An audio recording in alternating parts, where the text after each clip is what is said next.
What's up, Chiefs Kingdom? Noah Gray here, tight end for the Kansas City Chiefs. Make sure you like, share, and subscribe to Josh's channel and check out showmefootball.com for more. What is up, Chiefs Kingdom? Welcome back to another video on my channel. My name is Josh Fan of showmefootball.com and arrowheadaddict.com, covering your Kansas City Chiefs. And today, I wanted to make a video talking about 4 wide receiver prospects in this year's NFL draft that the Kansas City Chiefs should draft in next week's NFL draft. And this isn't going to be specified down to a certain round or a certain pick that these players should be selected. These are just 4 guys that I like. Some of them are going to be more likely to go at the Chiefs' first pick. Some of them are more so guys that the Chiefs could realistically grab in the second or third round. So these are just 4 guys that I like, 4 guys that I feel like are good, safe prospects for the Kansas City Chiefs that I think would fit really well. So without further ado, let's get into the list. All right, so the first guy that I have on my list should surprise absolutely nobody, and that is Ladd McConkey, the Georgia wide receiver. It seems like the consensus is that he'll go in the late first round to early second round, and if the Chiefs were able to nab him at 32, I would have 0 issues with it. Some people may be a little bit uninspired by a Ladd McConkey selection in the first round just because his ceiling maybe isn't as high as some other wide receivers in this draft. But I see a guy that is going to be playing in the NFL for a long time, that is a master at getting open, that has incredible footwork. And on top of it, he's super athletic. You know, he has that quick change of direction, the ability to get open in space even. And I just think that he can do a lot of things. Even as a rookie, he would fit very well into this wide receiver room because he can do a ton of things well. I even do think that Ladd McConkey has the ability to place him outside because that's what he did at Georgia. Georgia used him everywhere, and he even talked about that in an interview with Sterling Holmes of Arrowhead Addict about how teams view him as a player that can play in the slot and on the outside in the NFL.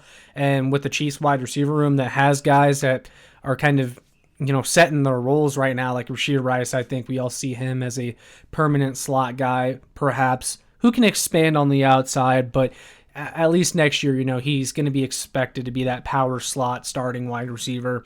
And then Marquise Brown is going to move around. He's probably going to play some Z. Ladd McConkey could come in here and fit seamlessly. Like I said, gets open very well. He's a safe pick. I think he's going to be in the pros for a long time. I think he's a guy that can develop really good chemistry with quarterback Patrick Mahomes. Very safe pick at the end of the first round. If the Chiefs were to make this selection, it would fill a need, and it would make me feel really good about the wide receiver room for the foreseeable future. So Ladd McConkey is definitely a guy that I'm looking at for the Kansas City Chiefs in this year's upcoming NFL draft. All right, the next guy I have on my list is Washington wide receiver Ja'Lynn Polk.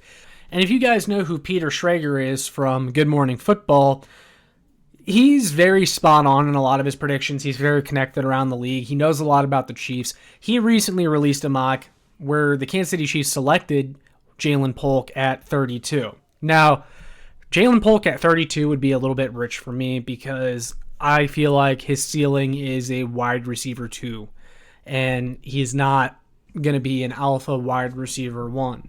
And when I say that, a lot of Chiefs fans are going to be turned off on Ja'Lynn Polk because they're going to want a guy that has wide receiver 1 potential if you're selecting him in the first round.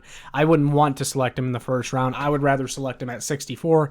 And at pick 64, that would be a very good value pick. And the reason I like Ja'Lynn Polk is because even though he doesn't have a super high ceiling, in my opinion, he's still a good athlete, serviceable athlete. But he also, at Washington, was the guy that was doing all the dirty work. Rome Odunze gets all the love. Jalen McMillan also gets some of the spotlight, the other Washington receivers. But Ja'Lynn Polk was doing a lot of dirty work. He's a very quarterback-friendly wide receiver. He's going to be in the right spot. He's going to stretch out to make those tough catches. If you guys watched even the national championship game, Ja'Lynn Polk was making a lot of tough catches. And I just really love his game. He's a guy whose contributions are going to go under the radar a lot of the time.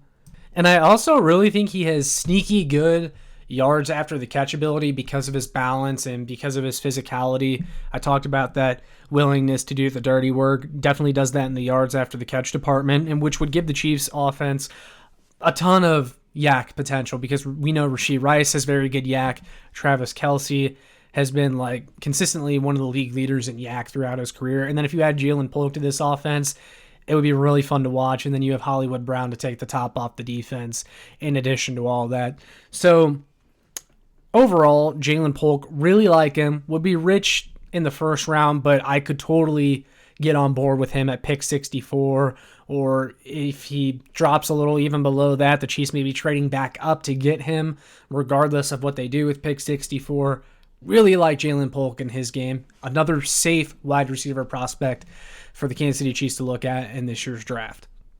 All right, the next guy on my list is a player that ideally the Chiefs could grab in the second round if they don't decide to go receiver in the first round, and that is Florida wide receiver Ricky Pearsall. And I feel like Pearsall is one of those guys that a lot of people love to project their team getting in the second or third round, but I feel like he's going to go a lot earlier than most people expect because he's super polished. He's a very smart player. Everyone talks about the speed with him and the shiftiness, and yes, he does have those traits, and he's a really good athlete as well. But what's most impressive to me is when I watch him play, he's very advanced in his route running ability. He's a smart player, understands what the defense is trying to do. He can stack DBs, all that good stuff, on top of the fact that he can take an underneath route to the house at any moment. My favorite team is Mizzou. Mizzou played Florida this year, and luckily we won that game, but their offense made it very tough for us because they had some dudes, one of them being Ricky Pearsall. Pearsall just absolutely killed us in that game. He had a touchdown. I want to say he had multiple touchdowns in that game. I could be wrong, but it felt like he did because he was just running all over us. Once you get the ball in his hands, he's super electric. I would love him in this Chiefs offense. I think Andy Reid could do a lot of things with him, and he would just be yet another weapon for Patrick Mahomes. I don't know if he's going to be available by the time the Chiefs pick at 64. Maybe he's a surprise riser in this draft, and you could see him go kind of early second. Hell, maybe even the Chiefs just take him in round one. I don't know, but I definitely feel like he's a guy that's going to go earlier than a lot of people expect because he's such a smart player on top of being a good athlete, on top of producing at the college level.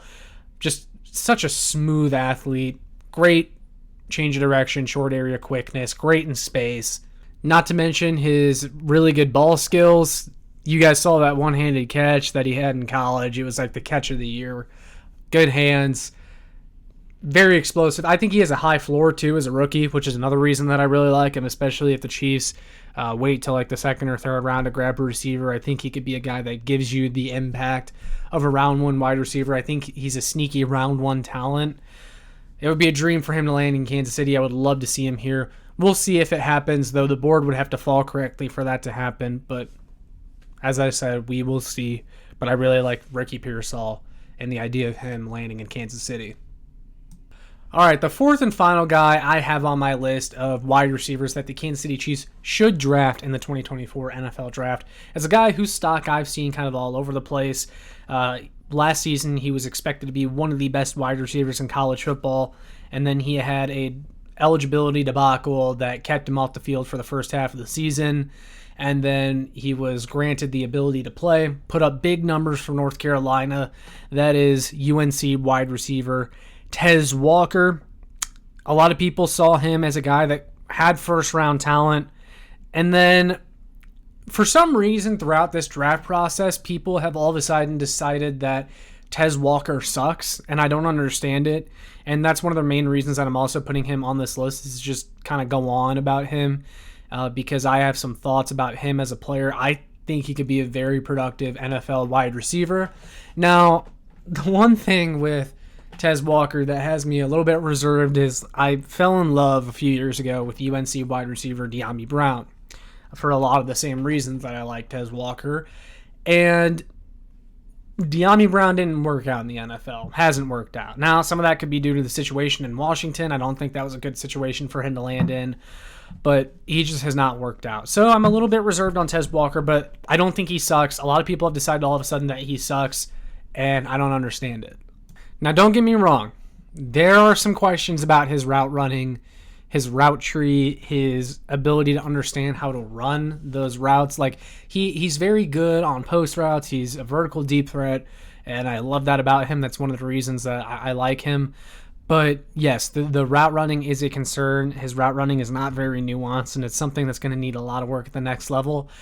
And that's another concern that some people would have about him, is that the Kansas City Chiefs have not been the very best at developing wide receivers that have needed work on running routes. And so I do understand why people have some concerns about him. I trust me, I totally get it. But the vertical speed, the big play ability, the ball tracking, those are things that, like, take Mecole Hardman, for example. Like, Mecole Hardman was a guy that his route running needed work, and it never really improved. And one of the biggest frustrations that we had with him as Chiefs fans is his ball tracking and his effort. Tez Walker has that leg up on a guy like Mecole Hardman because his ball tracking is damn near elite, and he's very good at actually catching the ball. He has sure hands. And because of his larger frame, even for a speedy guy, he's about 6'2", 190-something pounds, closer to 200 pounds maybe even. He can be an outside wide receiver, and that's what I really like about him. You know, you have Hollywood Brown also as your deep threat for next year, but he's only under contract for 1 year. If you decide not to bring him back, you're going to want someone that can be that vertical threat for you, so we're not having to address that need next year. And the Chiefs really lacked the big playability last year. Again, another reason why I like Tez Walker. He's just a fit for what the Chiefs need. A lot of concerns, but I like him as kind of a third to fourth round guy. And I told you guys at the beginning of the video I was going to name some players in here that aren't necessarily someone that I would take in the first round. Just a multitude of guys at different points in the draft that I would like to see the Kansas City Chiefs take a chance on. Tez Walker is one of those. Would not love him early. Probably wouldn't love him at pick 64. Wouldn't lose sleep over it. Wouldn't love him there. Third round is kind of the sweet spot for a guy like him. Third or fourth round. I do like his potential, though, a lot. And he does great things with the ball in his hands. I just think he needs work on learning how to use his ability, learning how to use his athleticism, because he's a good athlete as well. But I feel like his route running shows a little bit of, I don't know what the hell I'm doing. And that's okay. That's something that can be worked on under the right coaching. Now, the question is, do the Chiefs have the coaching to be able to take a guy like that and mold him into what they want to be? We'll see. But I love his upside. I think he could be a good wide receiver too in this offense if everything were to work out. He could be a nice little duo with Rashee Rice. So I like Tez Walker. I know some people are down on him. I like him, though, especially in the third or fourth round, as I said. So that is my fourth and final wide receiver. Those are 4 wide receiver prospects in this year's NFL draft that I think the Kansas City Chiefs could and should draft. Let me know down in the comments, though, guys, if there's any of these players that you disagree with. If you thought of someone else that I didn't mention in this video, would love to hear from you guys. But with all that being said, make sure you like, share, and subscribe so more Chiefs fans can find this. And make sure you check out my work on ShowMeFootball.com and ArrowheadAddict.com for more. I'll see you all in the next one. Go Chiefs!